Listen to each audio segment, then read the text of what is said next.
Hello everyone, welcome to pharma study. आज हम बात करेंगे ब्रांड नेम्स ऑफ मेडिसिन्स और यूजेस के बारे में। तो स्टार्ट करते हैं। लेकिन स्टार्ट करने से पहले मैं आपको एक करेक्शन करना चाहता हूं, जो कि मेरे प्रीवियस वीडियो में मिस्टेक हो गया था। एक मैंने ड्रग डिस्कस की थी आर्मोट्राज, जिसमें आपका जो एक्टिव इंग्रेडिएंट है वो क्या होता है, एनेस्ट्राजोल। ठीक है, और एनेस्ट्राजोल आपका ये किस कंडीशन में यूज़ होता है? ये होता है for the treatment of breast cancer.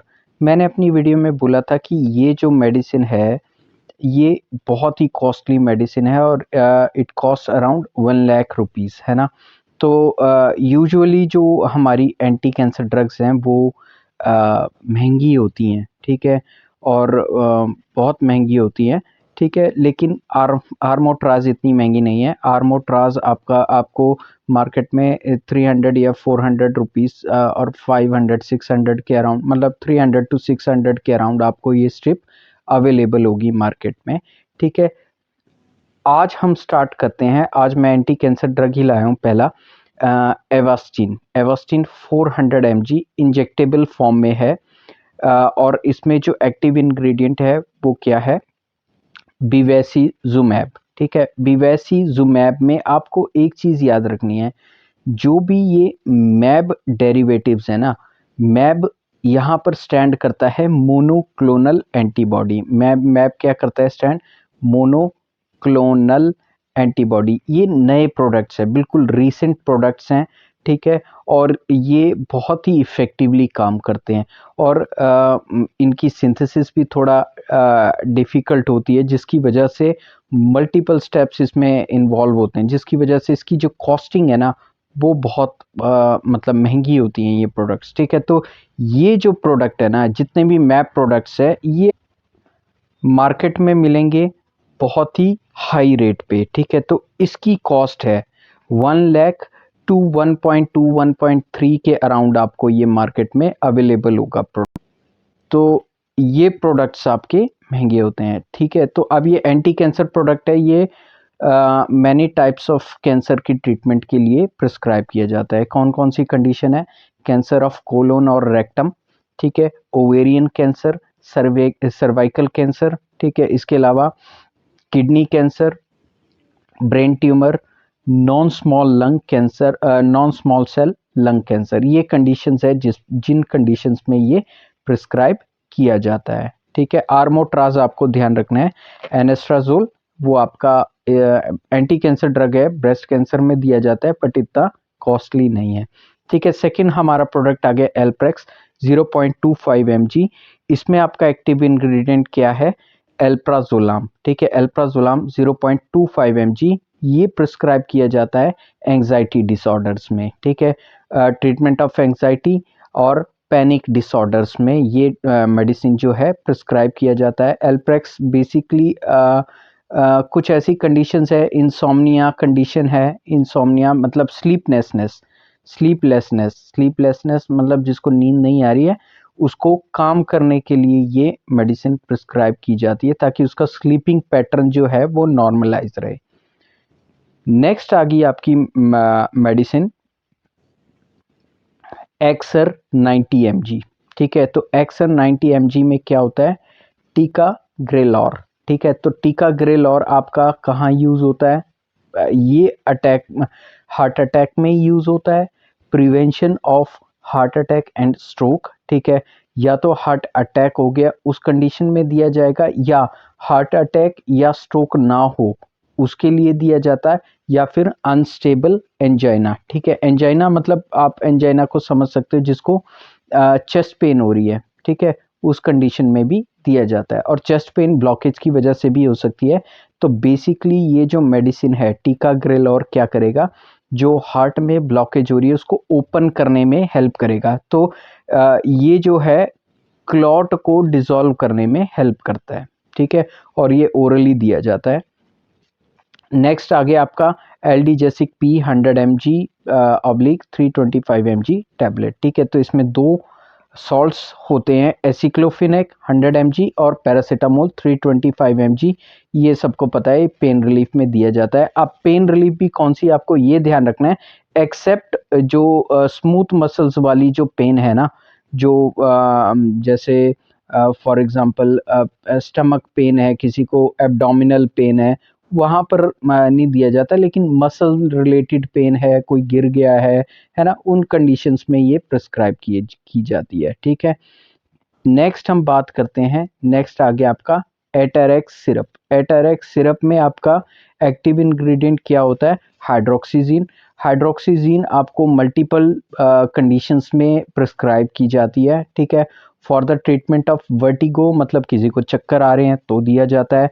Apatite stimulant, ठीक है, जिसको भूख नहीं लगती, भूख बढ़ाने के लिए ये मेडिसिन प्रिस्क्राइब किया जाता है। मॉर्निंग सिकनेस, मॉर्निंग सिकनेस सुबह उठ करके जिसको मतलब जिसकी तबीयत वगैरह ख़राब होती हो, है ना, वॉमिटिंग वगैरह लगता हो सुबह उठ करके, उस कंडीशन में दिया जाता है। मोशन सिकनेस, ट्रैवलिंग को लेकर के इशू है, ट्रैवलिंग कर रहे हैं, वॉमिटिंग आती है, तो ये मेडिसिन प्रिस्क्राइब किया जाता है। नेक्स्ट आ गया आपका for the treatment of anxiety, anxiety disorder है तो भी ये मेडिसिन दिया जाता है। For the treatment of skin conditions with inflammation and itching, उस कंडीशन में भी हाइड्रोक्सीजीन को प्रिस्क्राइब किया जाता है।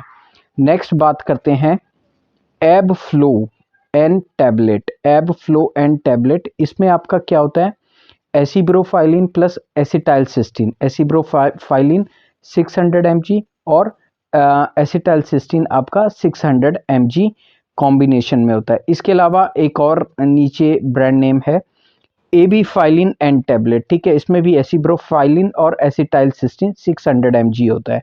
ठीक है, तो इन दोनों को एक ही बारी में डिस्कस कर लेते हैं। और आपके जितने भी फाइलिन डेरिवेटिव्स है ये कहाँ पर यूज होते हैं, for the treatment of asthma. ठीक है, अस्थमा की ट्रीटमेंट में, क्रॉनिक ऑब्स्ट्रक्टिव पल्मनरी डिजीज, ठीक है, COPD इसको हम लोग बोलते हैं, ये सबको पता ही होगा। ठीक है, इसके अलावा for the treatment of pneumonia. ठीक है, निमोनिया की कंडीशन में भी जो आपका ट्रेके ब्रोंकियल ट्री है वो कंस्ट्रिक्ट हो जाता है बिकॉज ऑफ द इन्फेक्शन, तो उसको थोड़ा ओपन करने के लिए एयर फ्लो जो है प्रॉपर रहे, तो एसिब्रोफाइलिन विद एसिटाइलसिस्टीन प्रिस्क्राइब किया जाता है। नेक्स्ट आपका नेक्स्ट ब्रांड नेम आ गया एलेक्स कफ लोजेंजिस लेमन जिंजर। ठीक है, तो एलेक्स कफ लोजेंजिस, लोजेंजिस बेसिकली आपकी क्या है, एक तरह से ये माउथ डिजॉल्विंग टैबलेट ही है, बट ये बहुत टाइम लेती है मुंह में डिजॉल्व होने के लिए, लॉन्ग लॉन्ग टाइम तक ये डिजॉल्व। इसमें आपका एक्टिव इंग्रेडिएंट क्या है, मेन जो जेनरिक नेम है मेडिसिन का वो क्या है, डेक्स्ट्रोमेथॉर्फिन हाइड्रोक्लोराइड 5 mg। ठीक है, तो डेक्स्ट्रोमेथॉर्फिन आपको सिरप फॉर्म में भी मिलेगा, कफ सिरप्स जो होती हैं उस फॉर्म में भी मिलता है, और ये लोजेंजिस फॉर्म में भी मिलता है। ठीक है, और ये आपका कहाँ पर यूज होता है, ये यूज होता है for the treatment of dry cough. ठीक है, तो ड्राई कफ है जिसको मतलब ऐसी खांसी जिसमें बलगम नहीं आ रहा है, ठीक है, उसको हम ड्राई कफ बोलेंगे, और वो उसकी ट्रीटमेंट के लिए, उसको सप्रेस करने के लिए ये लोजेंजिस प्रिस्क्राइब किया जाता है। ठीक है, नेक्स्ट आ गया आपका एसिक्लो प्लस टैबलेट। ठीक है, तो ये भी एसिक्लो 100 mg और पैरासीटामोल 325 mg पेन रिलीफ में यूज होता है, इसके बारे में हम डिस्कस कर चुके हैं। नेक्स्ट आपका ब्रांड नेम आ गया, ये इंपॉर्टेंट है, एरेकिटोल 6, L stand for lakh, 6 lakh injection. ठीक है, तो इसमें विटामिन D3 होता है 6 लाख इंटरनेशनल यूनिट। तो ये किस कंडीशन में दिया जाता है, ये दिया जाता है for the treatment of osteoporosis और treatment of vitamin D3 deficiency. ठीक है, तो D3 जो डेफिशिएंसी है ना, नॉर्मली मतलब 100 में से आप ये लेकर के चलो, 100 में से 90 बंदों को ये D3 डेफिशिएंसी होगी, क्योंकि आज की डेट में हम लोग ना तो मतलब धूप सेक पाते हैं प्रॉपरली, क्योंकि हम सब बिजी हैं अपने रूटीन वर्क में। ठीक है, और समर्स में इतनी गर्मी होती है तो हम लोग वैसे ही नहीं सेक पाते, विंटर्स में हम लोग कोई सेक पाता होगा। ठीक है, जो सिटीज़ में रहने वाले पीपल्स हैं वो तो नहीं सेक पाते, जो गांव के लोग हैं वो फिर भी सेक लेते हैं, या गांव में जो ड्यूटीज़ कर रहे हैं वो सेक लेते हैं। ठीक है, तो सबसे बेस्ट है कि आप ये जो एरेकिटॉल 6 लाख इंजेक्शन जो है vitamin D3 6 lakh international unit, इसका इंजेक्शन जो है वो लगवा लें एक टाइम। ये इंट्रामस्कुलर लगता है, ठीक है। और 6 महीने के बाद आप इसको रिपीट कर लें। और बेटर है कि ये इंजेक्शन लगवाने से पहले अगर आप अपना D3 डेफिशिएंसी टेस्ट करवाओगे तो मोस्ट ऑफ द जो हमारे पर्सन है, ठीक है, उनका जो D3 का जो लेवल है ना वो कम ही आएगा, ठीक है। क्योंकि इसका रीज़न यही है कि हम धूप नहीं सेकते, और जो नहीं सेकते हैं तो उनको बिना टेस्ट करवाई लगवा लेना चाहिए। 6 महीने के बाद रिपीट करवा लेना चाहिए, या साल में एक बार लगवा लेना चाहिए। So this is all about today's video. I hope मेरा आज का वीडियो आपको अच्छा लगा होगा। अगर आपको मेरा वीडियो अच्छा लगा है, do subscribe pharma study, share it with your friends, ठीक है। Thank you for watching. Thank you.